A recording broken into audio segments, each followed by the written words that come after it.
And thank God because of all the prayers and Dr. Naji and everybody who have helped me. So thank you all and thank you for your support. And here I introduce Dr. Naji now. Thank you very much. Wonderful. That's good. It's 5 o'clock. Superb. Greetings, everyone, and I hope you're doing well in good spirit. And I'm glad to accept this invitation. I thank Afifi for all her work and a nice word of introduction. Yeah, we've been close friends since 1992 when I came to Seattle. Mm. And I worked with the clinic here for 12 years, and then I moved to be freelance to follow my passion and start doing some writing, some trips abroad, and some speaking, and some international service, humanitarian aid. So last 15 years, I've been dividing my time almost between here and Lebanon, about two-thirds here or half, and then the other half is there. So I understand that you are a group of storytelling, which usually has a great impact on people because the story has a philosophical lesson and then take the imagination. And we need to be creative with our imaginations, especially in North America, where everything is available. So the imagination is a little bit way back. And what, Afif, are you fine? No, I'm fine. Yeah. And then I thought about dividing my talk through different stages and say a little bit about where I grew up, and how was my childhood, some memories from that time, and then about my young adulthood, what brought me to the Yeah. States, and then what I've been involved in, and what Yeah, are you mix it up with a fork and then put it on 1 minute. It should, and then you can put it in. Patty. Excuse me, could I remind everybody to mute and let our speaker talk without being interrupted? So please mute yourselves. Sorry. yeah. Sorry to interrupt. Yes. Yeah, I know that we have about an hour altogether, and then I'd Yes. like to leave some time at the end for discussion and maybe Yes. questions and so forth.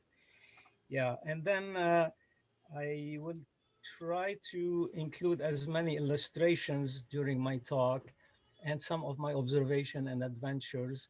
And then we'll have some time for your questions and wondering as well. First, I grew up in a town above Beirut called Alay, Ah. which has a wonderful panoramic view of the seashore. And I went to a nuns school, which is a French education, and we learned Arabic and French from the very beginning. And we learned our literature in French and in Arabic. And I remember a lot of stories, La Fable de La Fontaine, and stories about the fables and so forth, studying them in French. And one of my uh, memories of that is that we took a uh, third language along the way, English. So English was my third language. And then when I became an adult, I decided to master the English language and then start taking courses in that. So my handwriting now, I receive a lot of comments about it here in the States. They say you have very nice handwriting, like calligraphy. Where did you get that? I said, from my childhood, from French the school. nuns school. Yeah. And that's in art actually maybe disappearing. And then I went to a Boy Scout during my boyhood, and I stayed there 6 years. And there I learned a lot about the interaction between us and nature. And we learned about how to build character from nature and from the firm foundation from animals. And we walked a lot in nature. That taught me to be reflective and to be a good meditator, and also to be a good speaker, actually. And my name, Naji, actually means the one who meditates and the one who's redeemed or saved from danger. And I'm called after my grandfather, Najib, with a B on that. And he actually came to the States many, many years ago, early last century, and stayed 20 years. I'll come back to that a little bit. During my childhood rearing, my mother used to leave me at my grandmother, her mother, the only grandparent I knew in Lebanon. And she lived in Hamdoun, a town above Alay. Hamdoun and Alay used to be the center for summer resort from wealthy people in Beirut. They will go spend the summer there. And people from the Gulf. We had so many people from the Gulf and from Europe, but it would we have thousands of people. Growing up, I remember all the white gowns, you know, and black gowns of the ladies, because they loved Lebanon.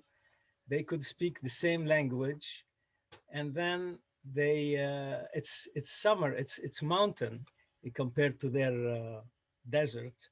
So my grandmother, from younger age, used to tell me stories.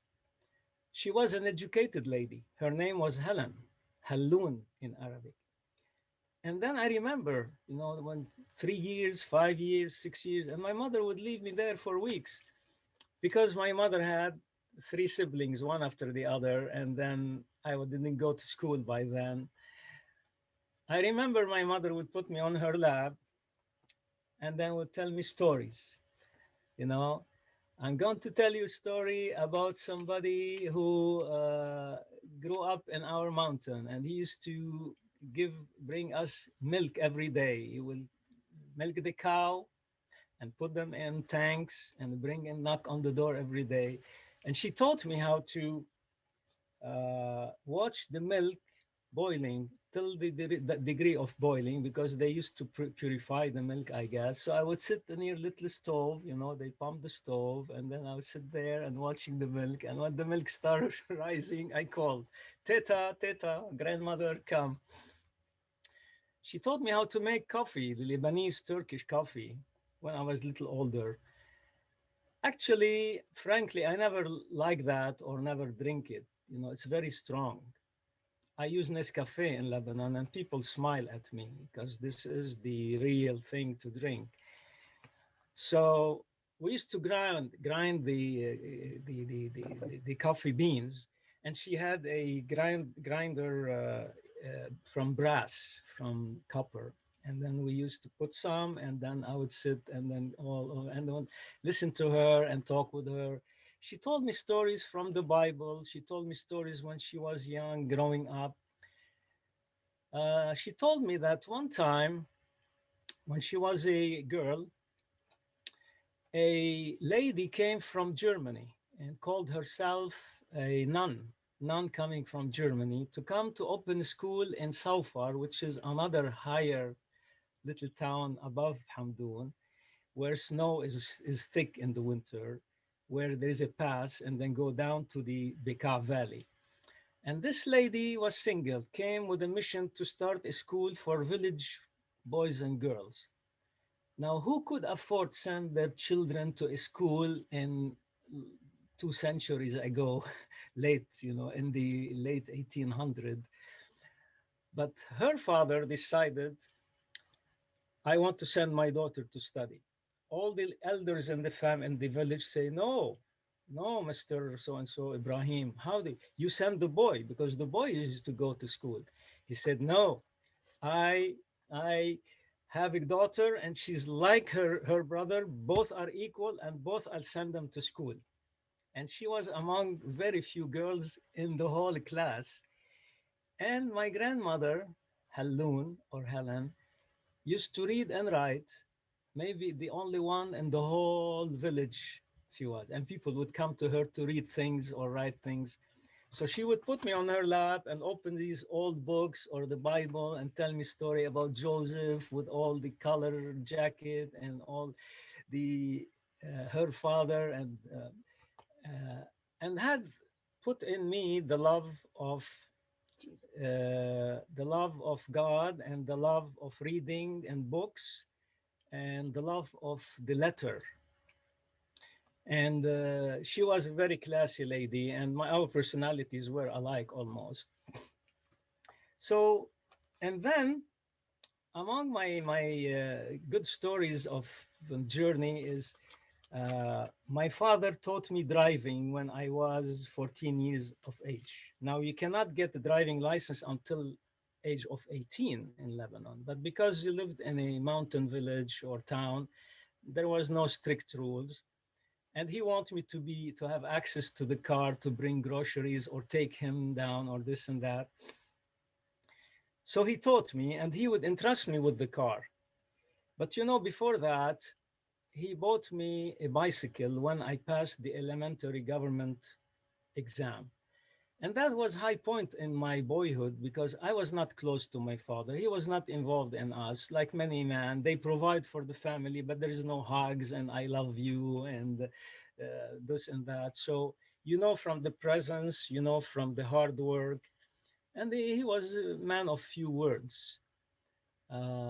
So I used to take the bicycle, go up the hills, spend the whole day. It was safe completely. We never worried about us getting in trouble, and then there was peaceful times. So he gave me the car sometimes, and then I was in school. I went to the nuns school. The nuns school, I remember, were full of girls. Only few boys they will keep in class because we are smart and our parents can pay good money. So I was with another boy with a class of maybe I'm not sure 40 girls. His name is Osama. So sometimes when I have the car, I say, Osama, let's go on a ride during lunchtime. So we go in town and then all these small alleys and so forth. And one time we're going besides a church building in a small alley, and there is another car coming. And my friend screamed, oh no. I said, what? This is my uncle there, and he will catch us. And sure enough, the uncle caught us and said, what you're doing here? I said, oh, no, we're going for a ride. So you're young to drive a car. You can't do that. So he asked me to follow him and then took us to the police station, and there they arrested me. And then I was high moment, and then they went called my parents, and they came and they promised not to give me the car anymore and so forth, but that passed as well.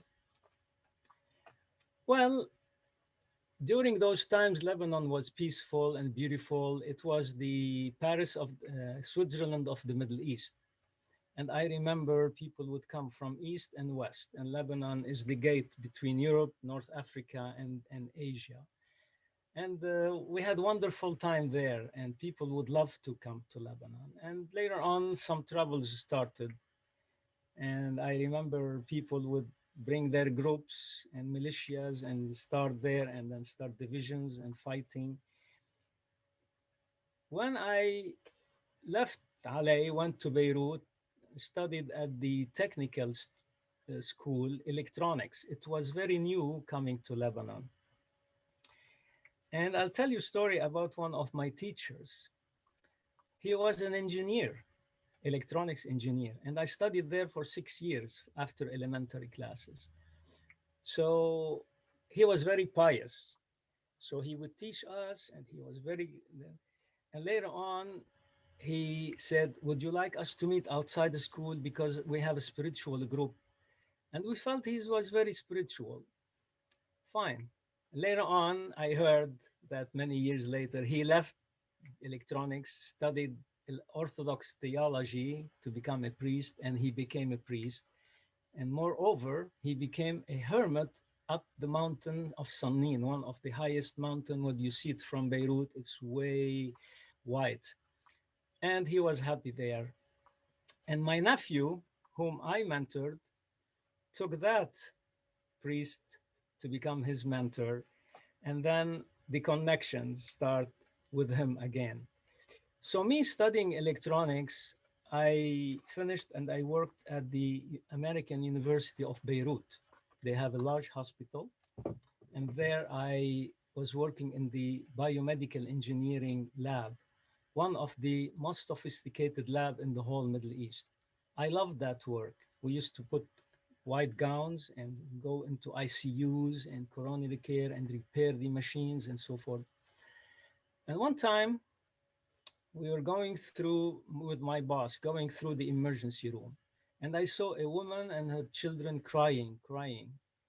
I asked what the matter. He said, "Oh, my husband has heart attack inside. I can't see him." And then out of my kind of like tender heart, I said, "Oh, God bless you. He'll be all right. Don't worry.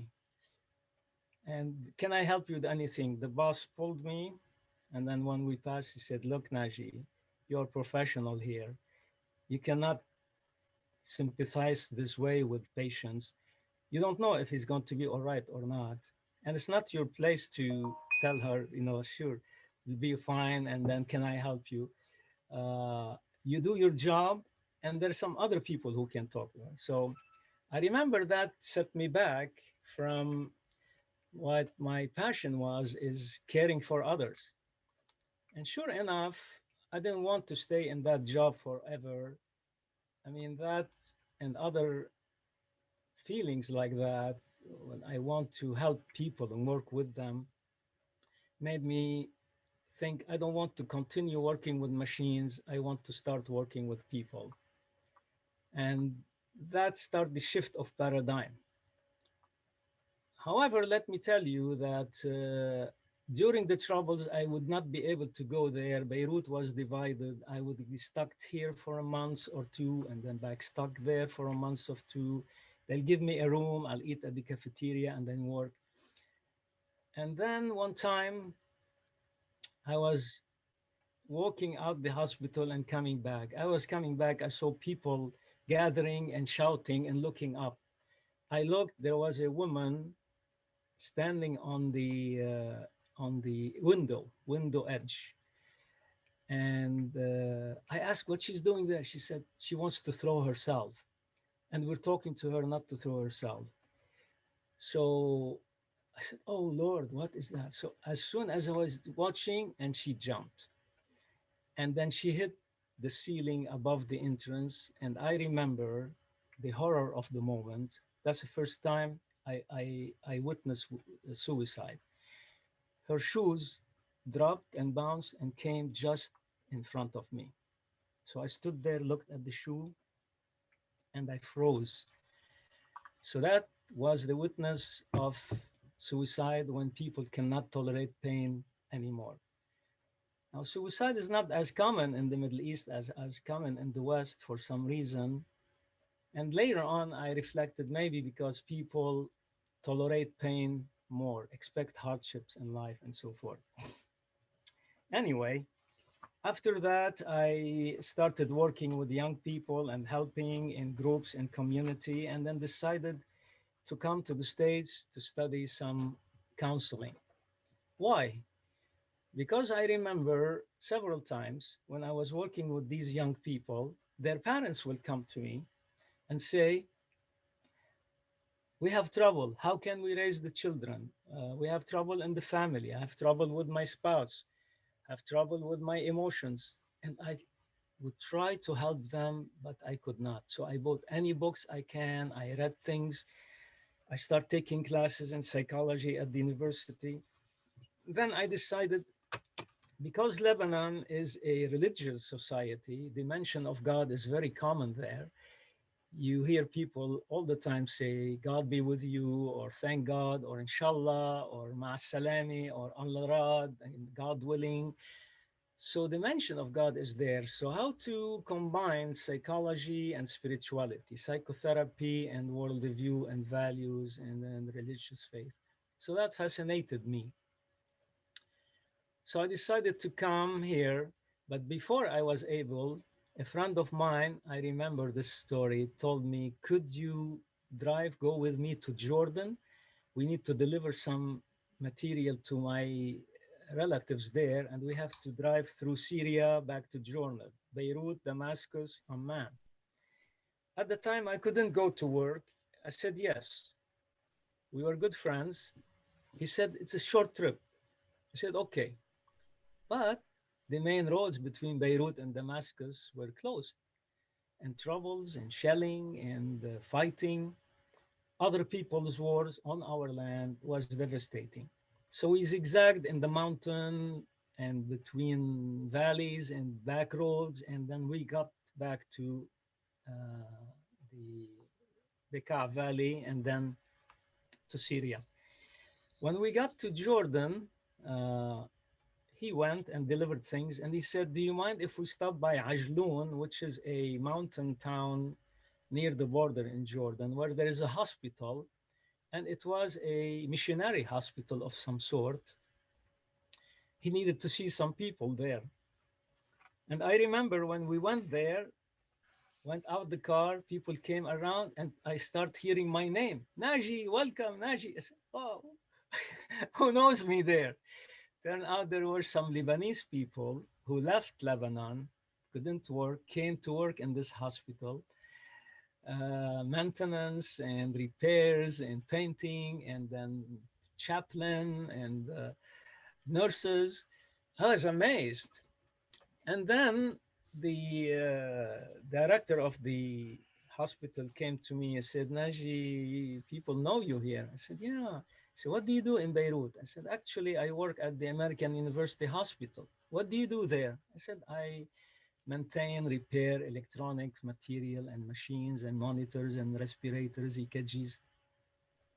He said, we don't have those here, but we do you mind it working with us here in the electric general maintenance? I said, well, I'm not ready. He said, you know, we need you. We need someone like you. So I accepted.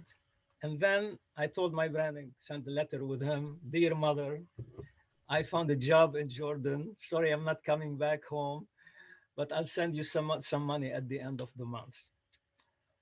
And later on, I sent for some clothes. And I worked there for 6 months in Ajloun, Jordan. And that was really a wonderful experience because I learned the different mentalities and culture in the Middle East. I've been to Syria, but I've never been to Jordan before. And even though some people here, they think that all Middle East the same, all Arabs the same, all Muslims the same, or no. And part of my seminars and workshops I do in the States is who are the Middle Easterns, who are the Arabs, who are the Muslims, and who are the Arab Americans. And the Middle East is so vast. Even in Lebanon, which is tiny, tiny, tiny spot, you have many, many cultures and mentalities and then subcultures and communities. And so learning the difference and the similarities between the Lebanese in general and the Jordanian. We knew some Syrians, and many people ask me here, do you understand each other? Yes, neighboring countries understand each other. But when you go further, like Lebanon and Saudi Arabia, you don't understand everything. Lebanon and Tunisia or Morocco, you don't understand everything. So, and they have different background, different traditions, there are some commonalities, similarities, and things we share together, but it's a vast, vast region with a lot of tradition and heritage and history as well. Now, before I came to the States, there is another a story and landmark, which is the beginning of my travel abroad. I've been to Syria and now to Jordan. I've been to Cyprus. And then after I left the work at the American University Hospital, a recording studio in East Beirut offered me a work to be director of programming and mass media production. Many people here in the States, they don't know about me because I've been so many stations. And that taught me the exposure to cultures and societies on the map, and try to produce programs to fit every mentality, every area, which their need according to their need, education and socioeconomic and cultural and so forth. And I remember The first trip I went abroad was to Karachi, Pakistan. Karachi, Pakistan. I remember a story from there. We were walking one time in the old markets, and they have leather quite a bit, and then good kind of leather. So my friend, who was Lebanese, wanted to buy a jacket and took me inside. So they saw us as foreigner, and they asked, "Where are you from?" And we said, "Lebanon." They said, "Ah, Lebanon, rich country. Please buy something from us." And before then, I didn't know how to bargain. So that was my baptism in bargaining, if I would say. Because there in that market, deep inside in Karachi, Pakistan, I watched my friend bargaining about a jacket he liked, and he encouraged me to buy one. So the merchant went down from $75 at the time to $50. Very fancy jacket. I said, I don't have that money. I'm student and I'm this and that, and I have a little saving, but this is wartime in Lebanon. So they encouraged me, and then the merchant suggested if I take another one, he will give us each by $50, and I bought one. I still have it till today, 1977, and I have it here with me, and I wear it still till now. And there I learned first time how to bargain. And that is part of not compromise or bad behavior, but it's expected. In many markets, it's expected. And it's a smart maneuver to do some of that. Also went to Germany to attend an international conference. And there I learned more about punctuality, how punctual are the German are. That was cultural experience to me, because in Lebanon, we are more flexible in time, relaxed in time, like I would call warm cultures in general are more relaxed in time. And that is an adjustment when I come back and forth between here and Lebanon. Here we are more conditioned by the clock. And I've learned to function this way, but not without losing the personal touch. There, it's all right if you're a little late or a little early. The most important thing is to make the contact with the person or with the family. The contact is much more important about the exact time. And then the mass media recording, they sent me to Cambridge, England, to do a 1 month training in mass media and radio. So I was trained to speak radio and train others. And that was a highlight of my young adult life. 1 full month in Cambridge, St. Catherine's College, and learning from the BBC broadcasters and the scholars and teachers and writers. I gained a lot. And I'll tell you a story, humorous, but my English was still limited when I went there, even though I was studying on my own. Remember, Arabic and Lebanese were my mother tongue. That means Arabic is the classical written language, formally spoken in formal settings, written, published. But the Lebanese is a colloquial level. It is a conversational style of this classical language.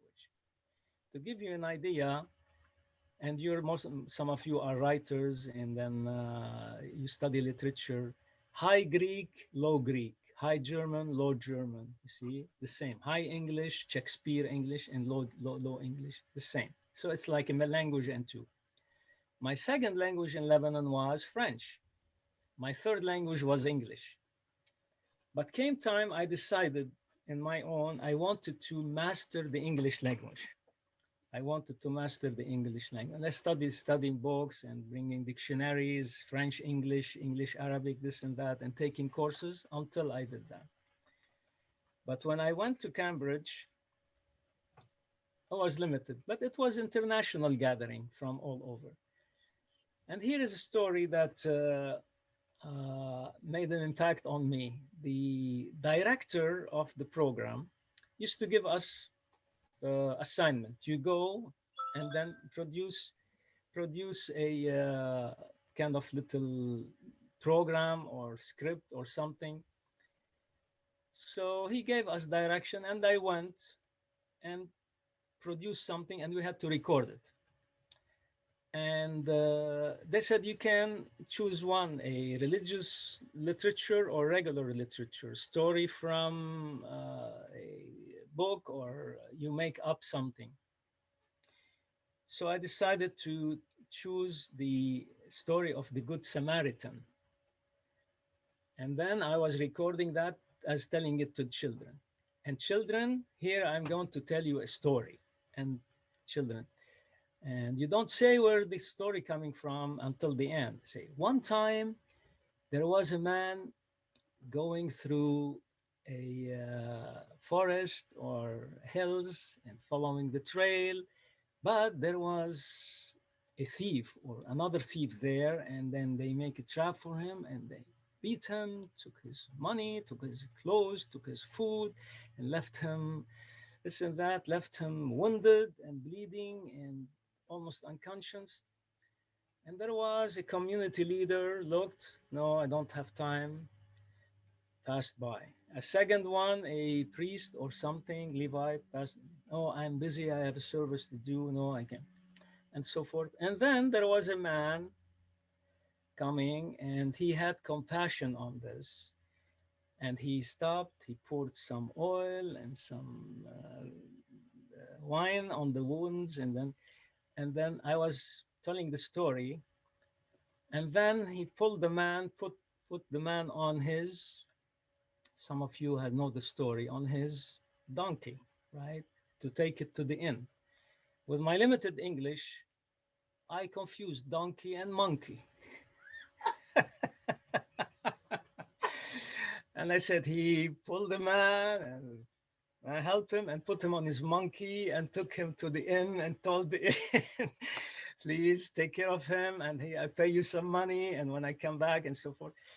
And me, I'm finding doing excellent work, and then nobody said anything, and then the assistant supervisor heard the story, didn't say anything, and then here in the evening, in everybody, the director said, and I'm going to now play 3 stories are the best we chose to, and listen to them carefully.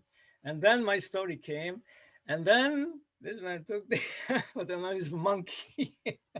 Everybody went laughing, hysterical. I was super confused. I said, what? Why are you laughing? What's happening? What's wrong? He said, Naji, he said monkey. You should say donkey. So, oh. So I went all the way from Lebanon to England to Cambridge University and confused the monkey with the donkey. And since then, when studied the English language, I pay attention to the rhymes, things, words are similar, the same. Let me tell you a little bit about my grandfather, whom I called after him. After World War I, he decided with his brother to leave Lebanon and then travel to America. Many people travel to South America. Now, why? Lebanese people, since our Phoenician ancestors, meaning Canaanite Phoenicians, those are few thousand years before Christ, loved sailing. And if you remember, there is a town called Byblos in Lebanon, where Afifi comes from, near that area, where the Phoenician took the first sail ever in history, made a ship from the cedars of Lebanon, very precious wood. And also they developed the first alphabet, first organized alphabet. They used to make coloring from the seashells.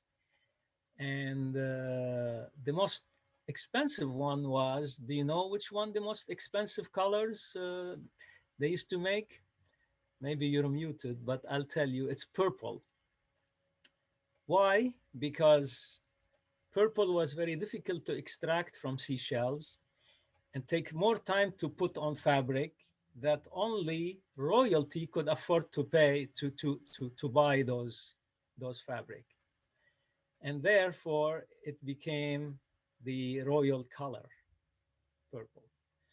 Now, from my specialty in psychology, in grief, trauma, and bereavement, and cross-cultural, also grief is a color, purple is a color of grief.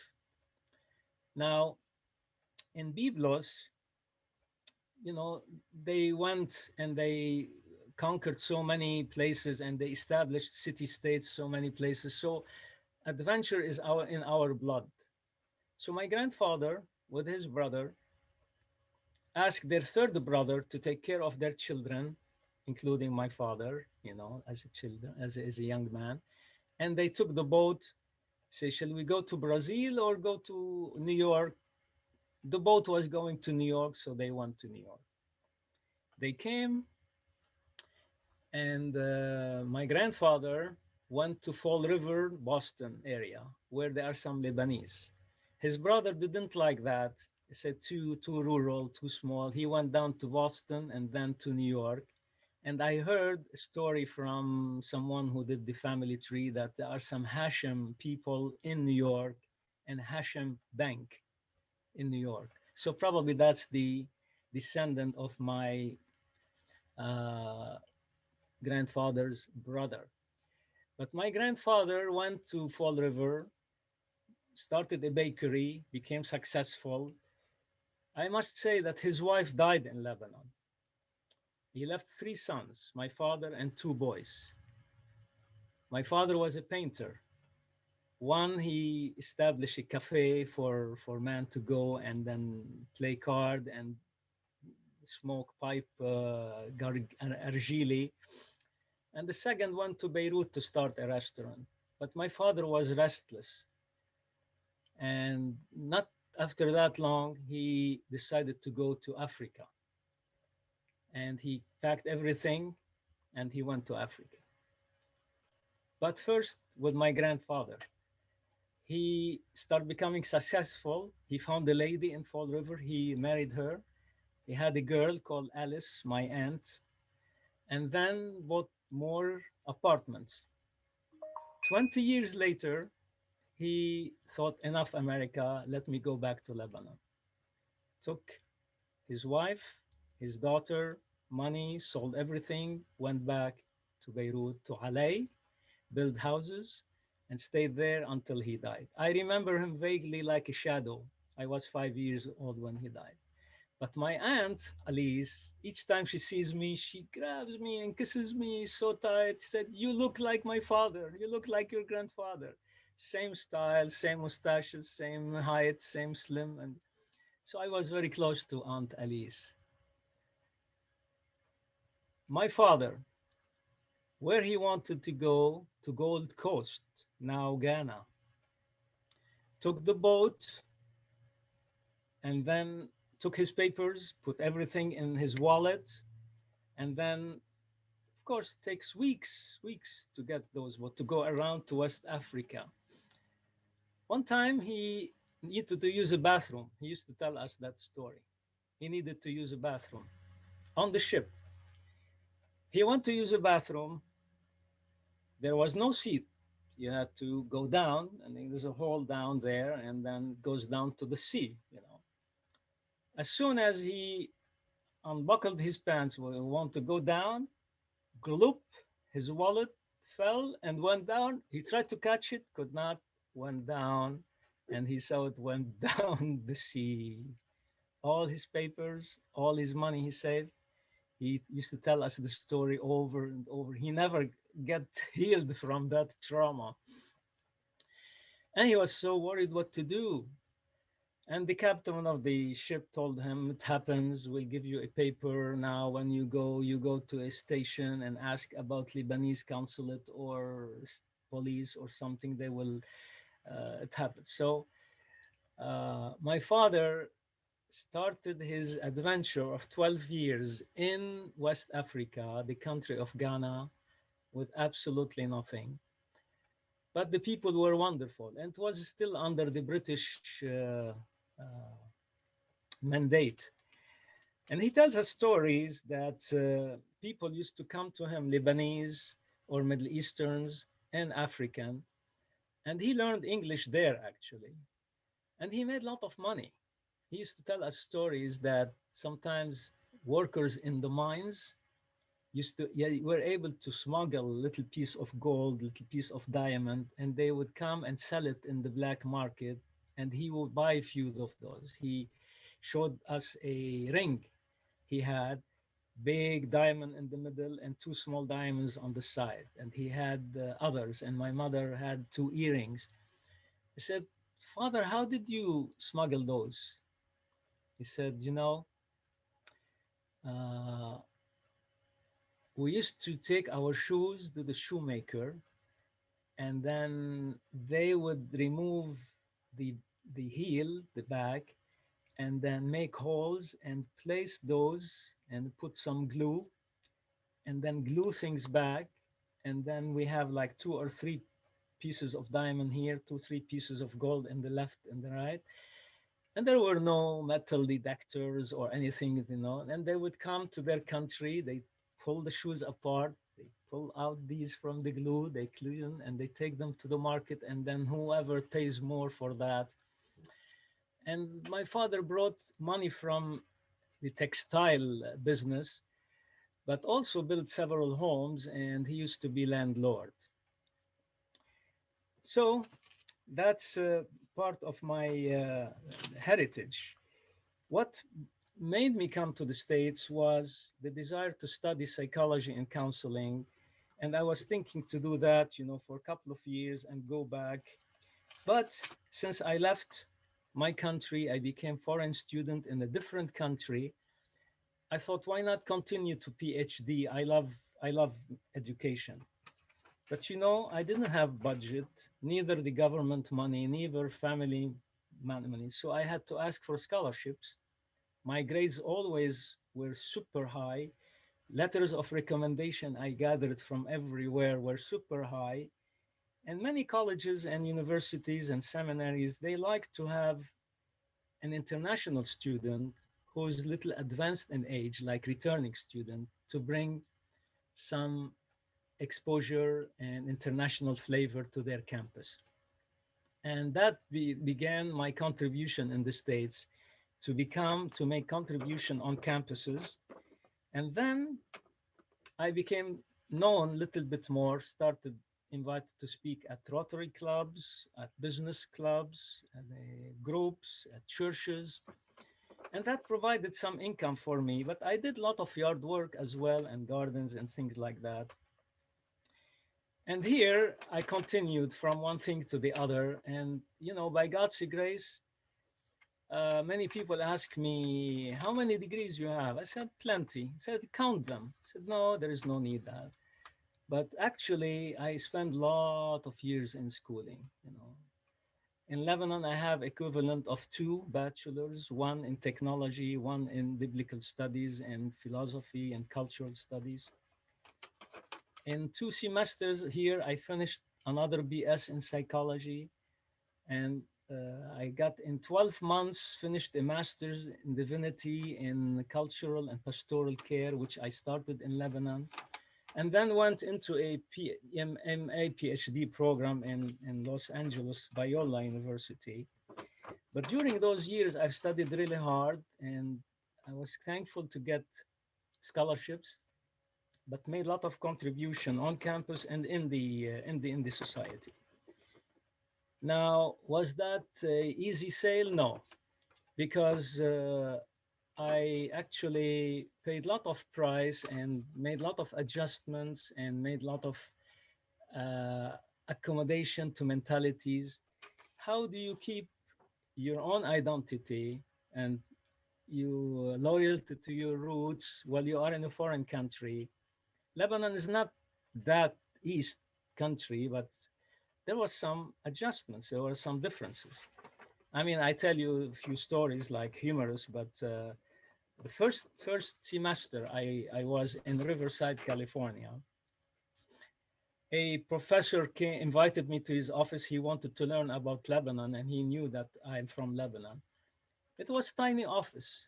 So I went to his office, and he was a professor of history. And then he gave me a chair to sit, and he was sitting on his chair and turned to me and then start asking me questions, bombarding me questions. And I got used to that in the States. Once you have an accent, people start bombarding you with questions. I almost know now 10 questions coming up. Where are you from? The first time. When did you come here? Do you have when do you come home? Do you have family here? So he was asking me about Lebanon and the situation there. But listen to this.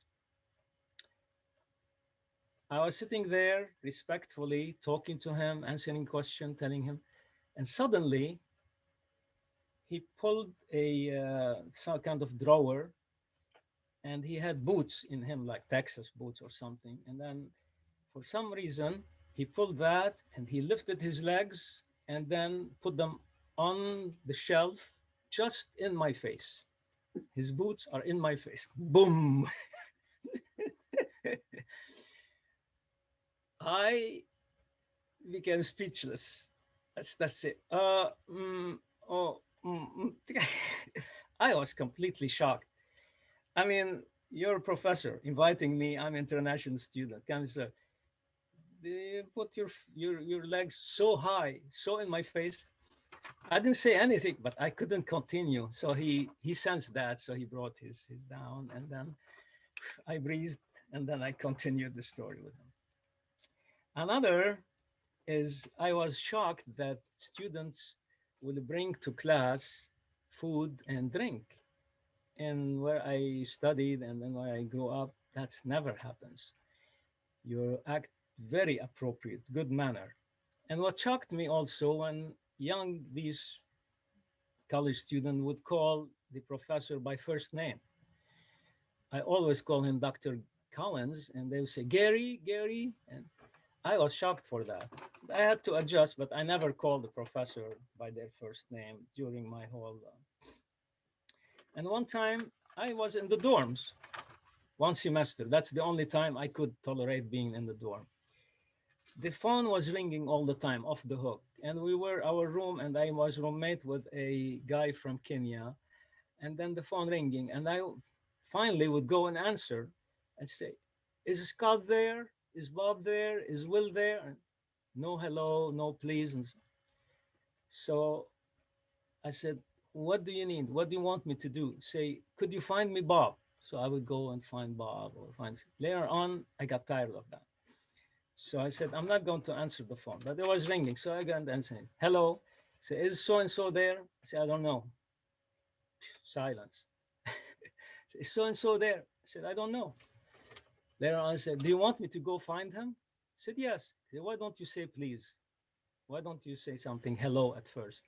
And then I asked to be removed and then left the dorms for good. Also, another something was cross-cultural challenge and difference when I went to a church one Sunday, and after there was some fellowship and then food. It was sunny, Southern California. And then I met the pastor, and we were walking, and then a boy, like 10 years old, was calling the pastor, who I call Pastor Ron, say, hey, Ron, Ron, Ron. I look, the young boy is calling the Reverend this. So that was also another major thing.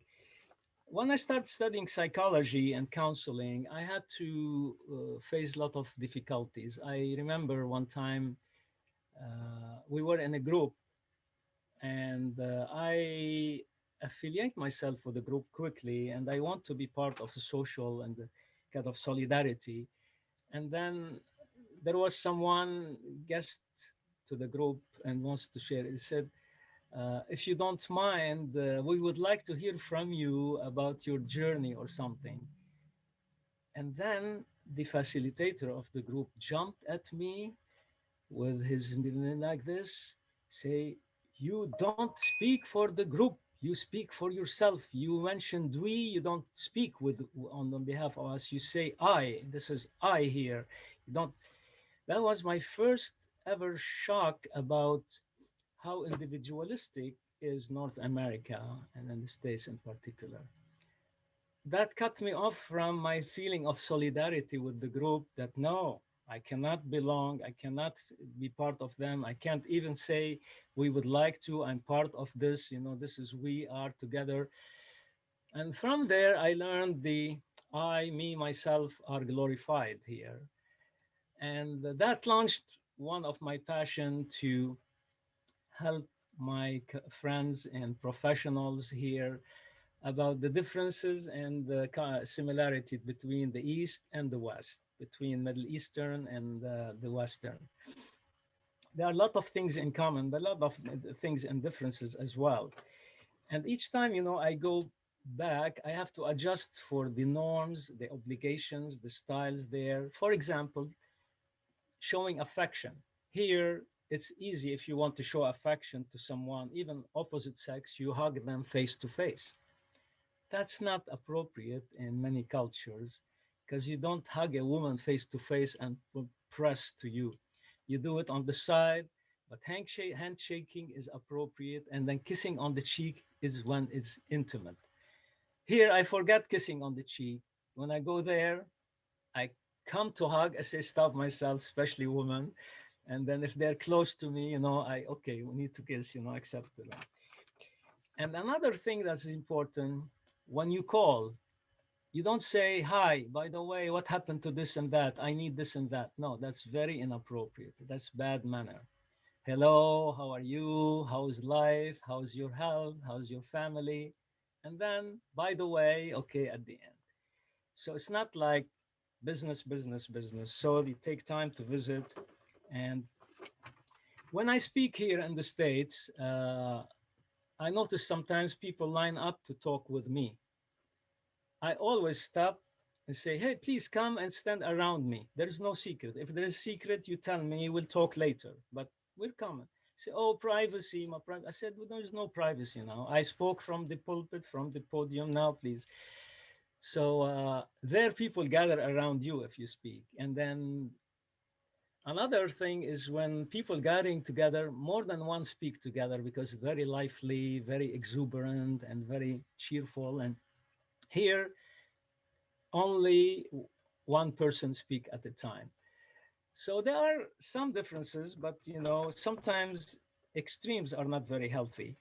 But briefly, before I stop, lately, and due to my experiences and expertise and studies, people start noticing me and then ask me and invite me to write something, to speak here. So lately I've been involved, and I will send Barry a little brochure about my activities here and there. And so shares about all the variety of circles I'm involved in and fronts and activities. So for your reading.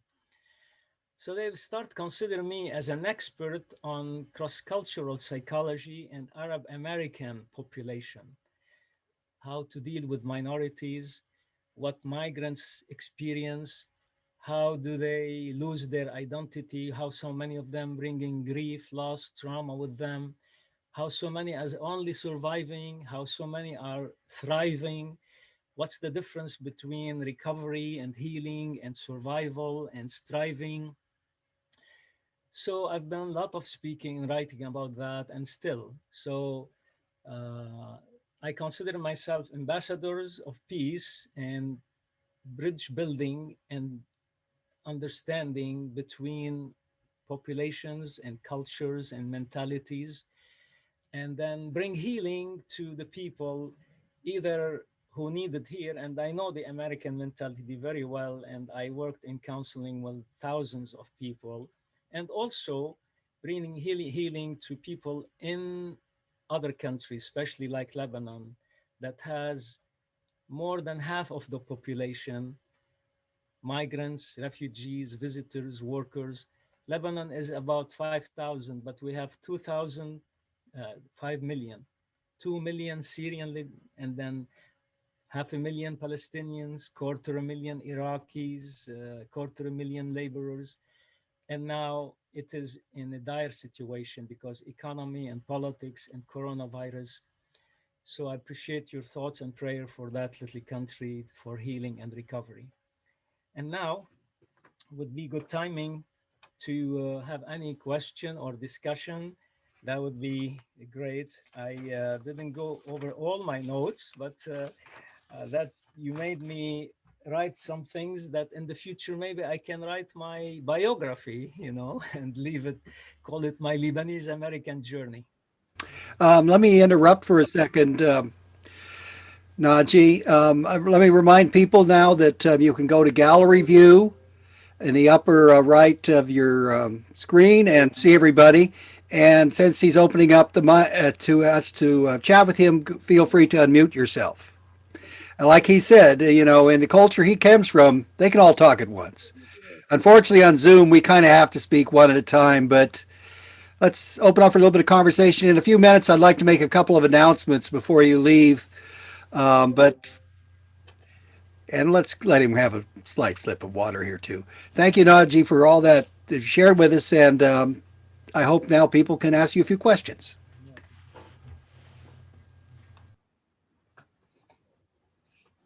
Well, since nobody else is talking, this is Eva. I don't really have any questions because the questions I had, you addressed them all, like the differences of culture and what specifically things like answering the phone and talking on the phone and how addressing people and all of that. So it was very interesting. I loved hearing your examples of your life experiences and the clashes of culture. Thank you. You're welcome. I may add here that culture shock is on levels.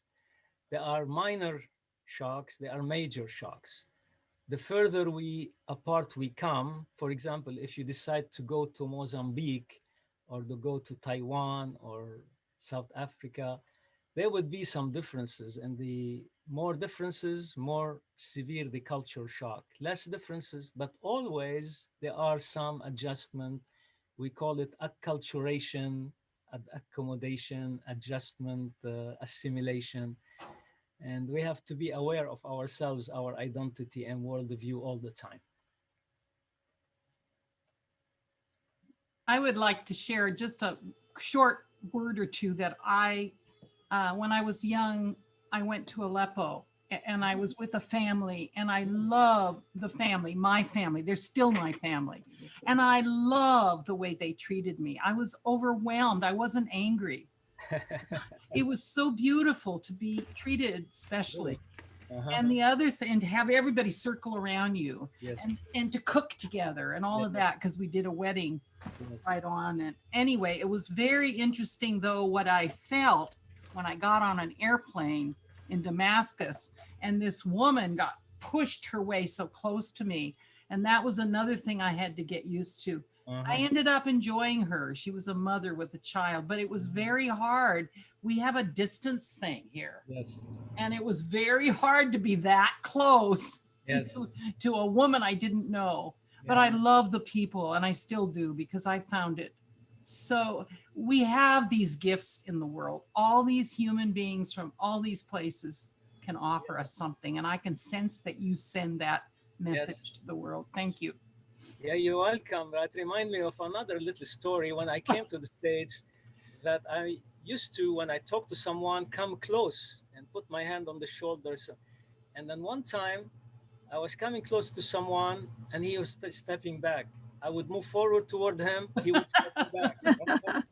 And later on, I became aware that he's moving away from me. Then maybe I should step back. So that's what we call personal space. Yes, yes. The average is 3 feet in North America, but in other places, no, you come close and touch. Yes.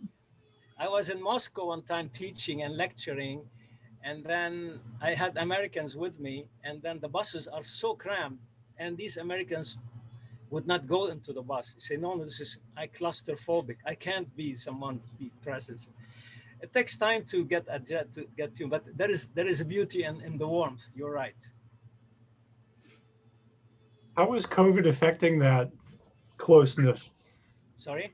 How is COVID, the pandemic, how is that affecting that closeness in the Middle East? it has been painful for warm cultures and societies that have always been together and touching and close proximity. So they took longer to get used to this physical distancing Yeah. more than here, because here physical distancing is somewhat a habit, a accepted norm. They did it little further, little longer. So this is why in some places they could not keep it, and they suffer more from uh, the virus and the infections more actually. So some they could not give family gathering, couldn't give it up, couldn't give up going to restaurants or doing something outside together. Uh, yeah, that has been psychologically painful. Yeah, you're right. Naji, this is Brian and Danielle from the German club. Yeah, but Oh, it's nice to see you again. And thanks. we can, Lovely to see you here, of course. We miss our good time at German club and house and the German yeah, music. I hope someday we can dance again. Yeah. I hope. No, this is where I learned to dance in Seattle and go to the German house. And it was like cultural experience. You go to Germany almost, all the atmosphere, Yeah, music, yeah. the flags, and people dance like textbook. They're good. Lovely to see you. That's great. Yeah. Wonderful, wonderful. I hope you do well and stay well, my friends. So far, so good. That's great. I have a question about how do you work with people in the trauma they go through? You've been to different countries where there've been wars. Do you go to them to talk to them about the trauma they're in, or what are you doing?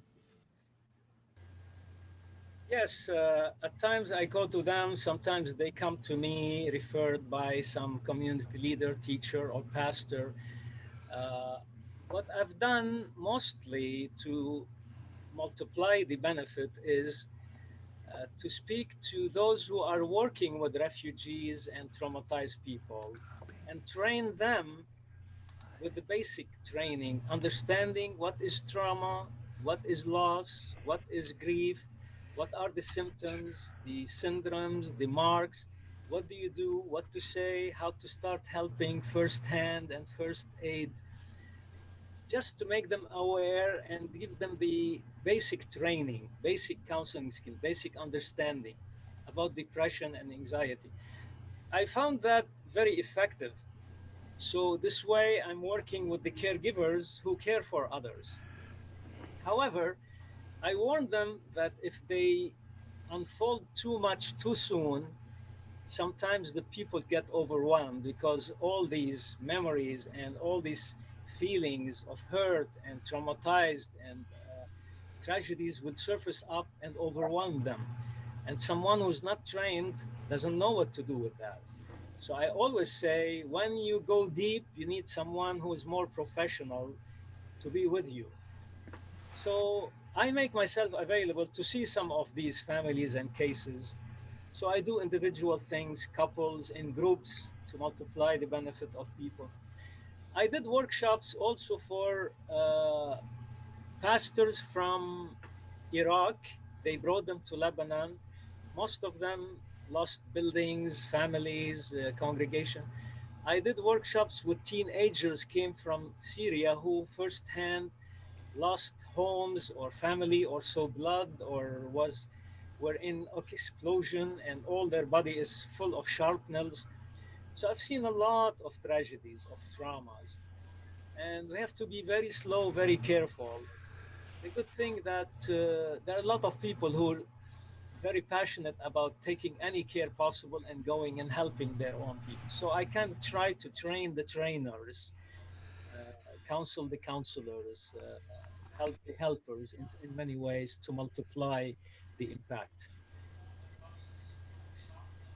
If I could interrupt for a moment, I'd like to make a couple announcements so people won't slip out and miss out on these announcements. Then I'll give you a little bit more time for questions. I want to remind you that we do have a purple hat that we use for donations. If you go to our donation jar on our homepage, you might have to scroll down a little bit to find it, but you can make donations there. A couple other things. I put this in the chat material, and I'll also be sending out an email following the program to the people that are here with information about these various announcements and events. I want to mention our next month we're going to have Ty Fance. He lives in Los Angeles. He's from Texas originally. He's going to be sharing some personal stories. He's got some stories already on the internet. He's quite a storyteller. He tells stories from his own life, his childhood, his parents, and so on. And the registration information will be in the chat. Also in March, and the date might be changed, but I think probably we're going to be either the 12th or 13th. We're going to have the Crones, which are 4 women, 3 of which are from the Portland Guild and 1 from ours, who were originally planning on telling their stories last March, but unfortunately we got shut down, so we postponed them a year. But they're going to be sharing us some great stories about Baba Yaga and Circe and other crones and stories and stuff. So that's something to look forward to as well. Also, I want to point out that our next swap, we have a swap every month, on the first Friday. Will be Friday the 5th. And if you're interested, send me an email. A couple other things I want to mention from other groups. Tomorrow, a couple of people that are in the program with us tonight, which are members of our guild, Eva Abraham and Ann Brendler, are going to be part of a big storytelling program put out by Artists Standing Strong Together. It starts at various times for Seattle area. It's 11 a.m. to 3 p.m. They're going to be stories for kindergartens to grandparents. Now, how they're going to keep the kindergartners there for 3 hours, I don't know. But it'd be a great program. Information about how to sign up, you can either go to the Facebook page for Artists Standing Strong Together, or it will be in the information I'll send you. The Portland Guild has a couple of events. One is which is tomorrow, so you could spend all day with storytelling tomorrow. Ingrid Nixon, who is a fantastic storyteller, is going to be doing Alaskan Tales. She lives in Alaska. She's a park ranger up there. She's going to be telling about the strange things done in the midnight sun for the Portland Guild. And then next month, they have an evening of jocularity with 3 tellers for the Portland Guild. They're going to be telling stories like The Whale That Goes Boom and Ram Lamb, Thank You Ma'am. Quite interesting. Clallam County story people are having swaps now, and they're welcoming interest in that. I will send this information to you in the chat, and also I will be sending this material to you in an email following. And Naji mentioned that he's got some stuff. I'll include that when I send you the email, so he'll send that to me.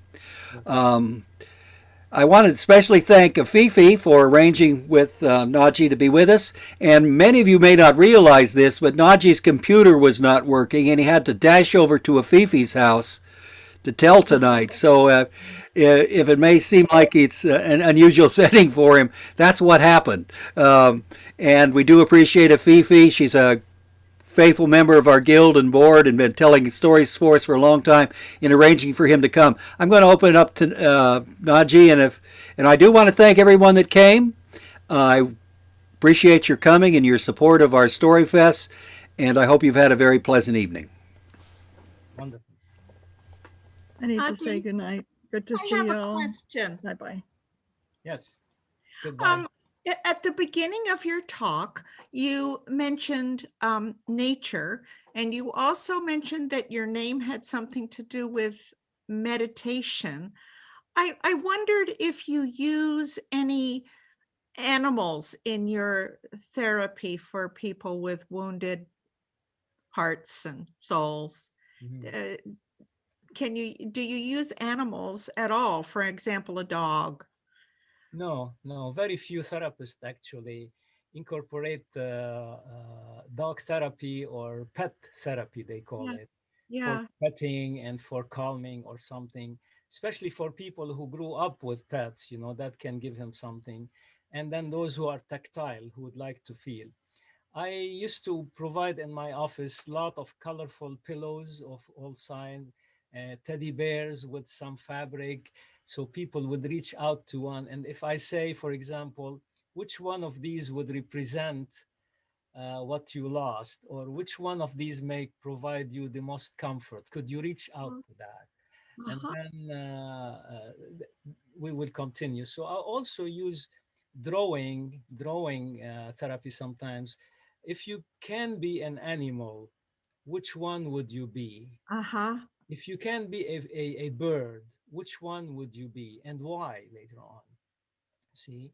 And that represents, either their desire to fly away if their painful situation, or to conquer something, strong animal, or they may feel like I'm a rabbit or little cat because they feel so overwhelmed, so depressed. So yeah, drawing and then painting and is a very, very extremely good tool. I also encourage people to keep a diary or journal of their thoughts and deep feelings and thoughts and memories and fears and emotions and conclusions and days. And that takes the material from inside, put it down on paper, and engaging the hand and the eyes can be very therapeutic as well. Oh, good. Thank you. Welcome. And I would add telling stories is very therapeutic. I've used telling stories as a therapeutic thing for myself. It's a way to release, and they're not all the stories are sad, but it brings beauty to your life to tell a story sometimes. The art of using illustration is extremely important and therapeutic, creative, enriching. For example, you said that you tell stories, but there is a movement, and I encourage that movement in counseling and therapy, is to use metaphors, because many therapists don't use any metaphors or analogy or little stories or something, but in the Middle East, the use of metaphor is extremely embedded in the mentality, and people memorize poetry and they know literature and the metaphors, and so it's a skill of finding from our surrounding the good tools and skills to be more effective, and then make the most contribution as well. You mentioned about the proximity. I forgot to say that when I'm in Lebanon, I would like to see people. I call them, sometimes we meet at the restaurant or bakery, but I forget that they expect me to visit them at home, even if I've seen them, around. And me, coming from the States, you meet at a restaurant if you want to see someone, or you meet in coffee shop or on the road or go for a walk. But there, it's an honor, and it's not complete visit until you visit them at home and pay respect to them, because this is their sanctuary, their identity, their roots.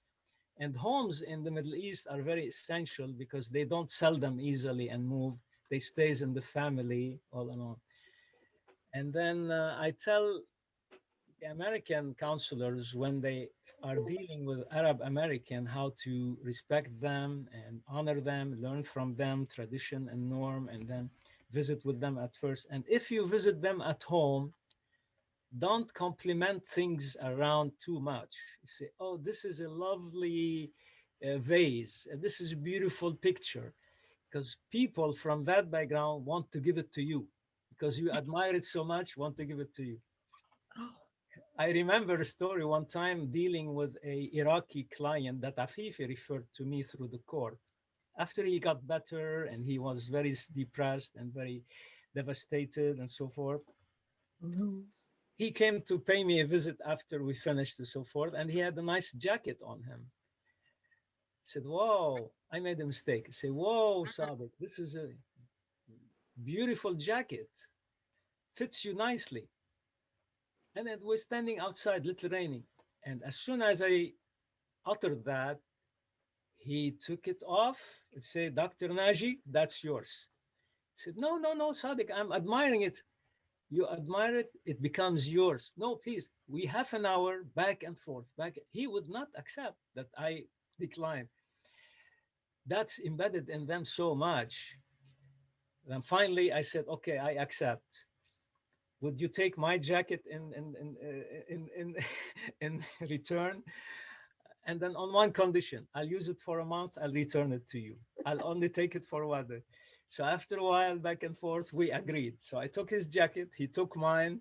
After a month, he came back and we exchanged them again.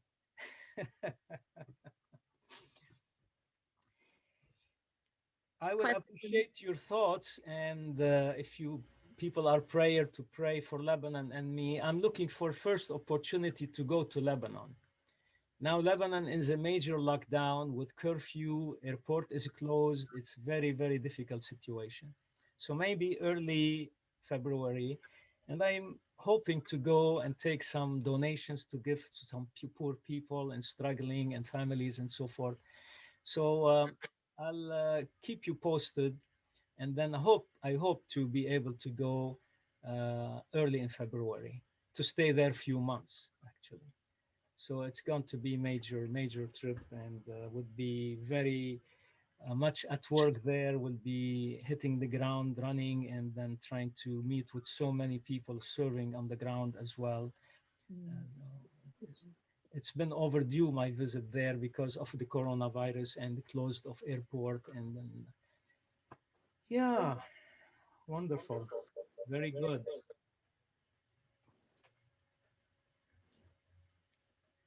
Now you mentioned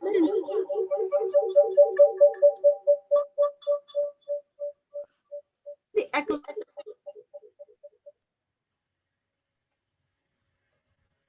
She's muted. Yeah, we can.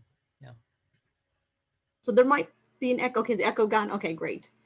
So you mentioned about metaphor therapy. Is that also linked to narrative therapy? Because I've definitely heard that being used a lot. The use of stories besides the metaphors and the poetry that you said before to assist. Is that something you've done, or some of your colleagues? Yeah, definitely.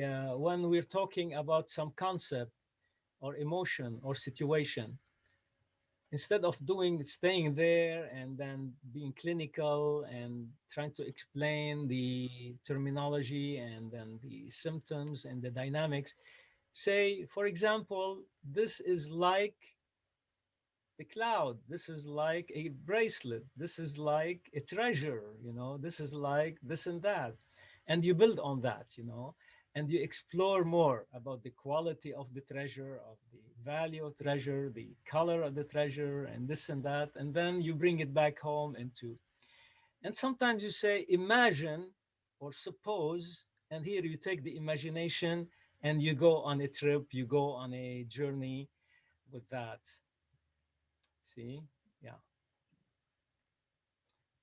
So activating the imagination is extremely important. Even for students, even for students. Yeah. I have a Hello. Hi, I'm Nayana. I'm in Boston, near Boston. Neat. Oh, near Boston. Okay. Wonderful to be able to come to the other coast and say hello. Yeah. And I have not traveled a lot, but I always wanted to, and I think I became a storyteller so I could be other places in my mind and have the stories. And I remember some Native American people saying that if you admire something, then they will also exchange and want to give it. And there's a very bad term called Indian giver. It was said that it was taken as a put down because the person is gonna, take something from you or give something from you. And it was kind of not used appropriately in the right context. Yeah. But I'm wondering, the transition time between different places, you personally having to go through that transition time, do you feel that as we become more international, that we'll have to do that when we go between people's houses or in another neighborhood? Because it's something that you can't talk about it so easily or see it, but it's very real. Yeah. After 40 years of thinking and experiencing, I came to some conclusions. One of them is that actually every encounter between human beings is a cross-cultural encounter. Yes. Because we represent so much and we are always changing, evolving, enriching. And so also our encounter with ourselves is a cross-cultural encounter, because we are changing, we are expanding, we are shrinking, we are moving this, down, that, less than this, more than that.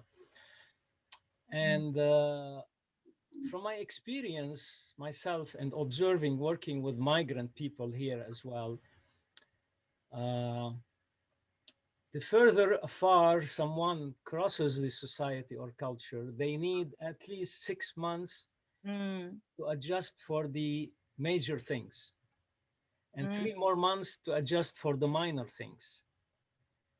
See? So the adjustment period is long. Now, regardless, now, if I stay here for 3 months, I'm back into my American mode, language-wise, because when I'm in Lebanon, the English retreats, the French and Arabic Lebanese, they come forward. So, and sometimes I search for the English word there. Here, I don't speak Lebanese that much, so I search for that, you know. I'm speaking in English. The first 2-3 weeks when I'm in Lebanon, I'm translating from English almost. When I'm back after several months there, I'm thinking in Lebanese, I'm dreaming in Lebanese. Coming back here, I'm start translating from Lebanese into English until I synchronize and move back. So the brain works back and forth. The language never dies, but it gets back and rustic and so forth. I find that I go through minor adjustment, not major adjustment. But now, because so much changed in Lebanon, and I've been here over a year, which is long to me, you know, I usually stay 6-7 months. So there's going to be some adjustment there. So I have to learn. So I do the first 2 weeks listening a lot, listening, learning, observing, making notes. I look forward for some things. I don't look forward for others, you know, but I have to prepare myself for that. You see, the noise, the cars blowing the horn and people talking at the same time. So that's different repertoire, but we can adjust, you know, instead of isolating myself or imposing something. Yeah. So how do we help people who are kept in detention, and or people who are refugees and they're in camps and they don't have any, you know, to come back when they finally get to a country or finally get into America? It must be so hard. Yes, especially those who don't know the language, those who are coming from disaster and traumas and poverty and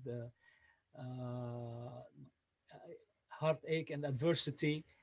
We need to give them time and then assign someone or few people to help them.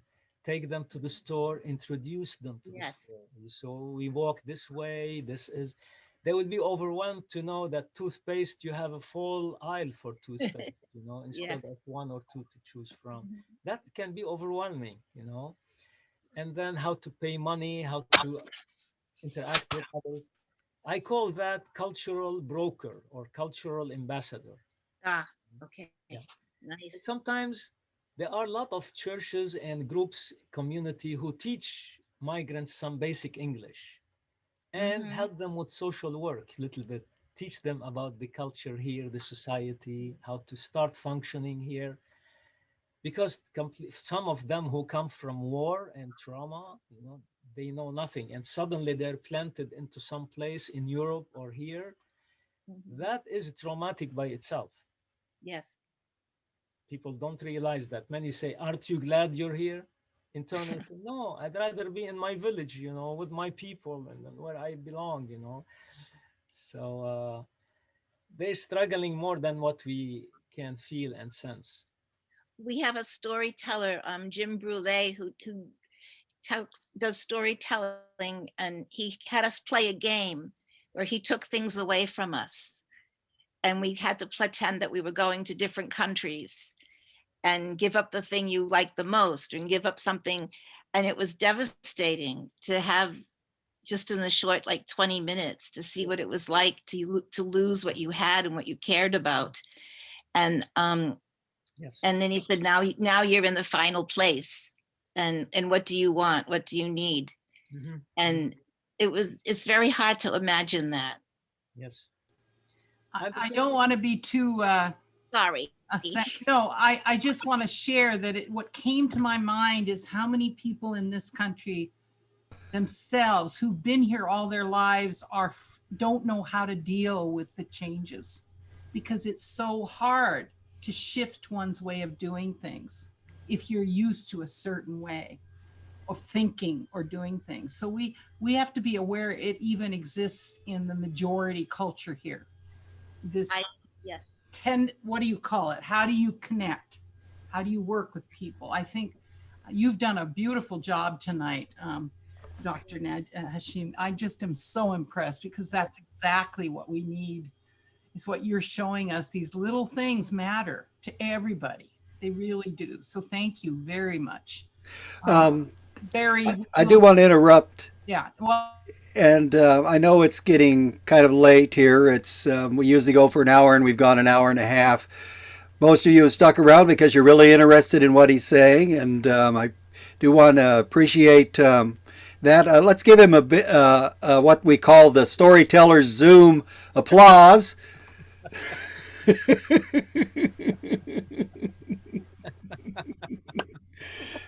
That's first time I see that. So this is cultural.